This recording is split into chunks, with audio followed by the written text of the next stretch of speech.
પહલગામ આતંકી હુમલાને લઈ અને સોમનાથ મંદિરમાં સતર્કતા વધારવામાં આવી છે। સોમનાથ મંદિર આસપાસ ડોગ અને બોમ્બ સ્ક્વોડનું ચેકિંગ, દરિયાઈ સુરક્ષા અને ક્વિક જે રિસ્પોન્સ છે તેની ટીમનું પણ અત્યારે સઘન ચેકિંગ જે છે તે કરવામાં આવી રહ્યું છે। અતિ સંવેદનશીલ ગણાતા સોમનાથ મંદિરમાં સુરક્ષામાં વધારો કરવામાં આવ્યો છે। સુરક્ષા વ્યવસ્થા Z+ કેટેગરીનું મંદિર છે અને એમાં જે જરૂરી સિક્યુરિટી સ્ટાફ છે એ અમે એમાં ડિપ્લોય કરેલો છે। તમામ એન્ટ્રી એક્ઝિટ પોઈન્ટ ઉપર રેગ્યુલર ચેકિંગ ચાલે જ છે, પણ અમે છેલ્લા 2 દિવસથી ચેકિંગ વધારી દીધું છે। મંદિરનું માટે થઈને BDTSની એક્સ્ટ્રા ટીમો મૂકવામાં આવી છે, ક્વિક રિસ્પોન્સ ટીમ વધારવામાં આવી છે।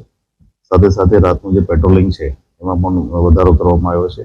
અને મંદિરની કારણ કે કોસ્ટલ એરિયા છે આખો અમારી પાસે, એ કોસ્ટલ એરિયામાં પોલીસની બોટ દ્વારા પેટ્રોલિંગ અને બાકીની જે આવજા કરતી બોટો છે એ બોટોનું સરપ્રાઇઝ ચેકિંગ આજથી ચાલુ કર્યું છે। અમે સોશિયલ મીડિયા ઉપર પણ વોચ રાખી રહ્યા છીએ। અમારો પથિક સોફ્ટવેર છે કે જેના દ્વારા અમે સમગ્ર જિલ્લામાં જે કંઈ પણ હોટલમાં ચેકિંગ ચેકઆઉટ થઈ રહ્યા છે એનું પણ મોનિટરિંગ થાય છે। જે મુસાફરખાના છે, ધર્મશાળાઓ છે, એનું રેગ્યુલર ચેકિંગ થાય છે।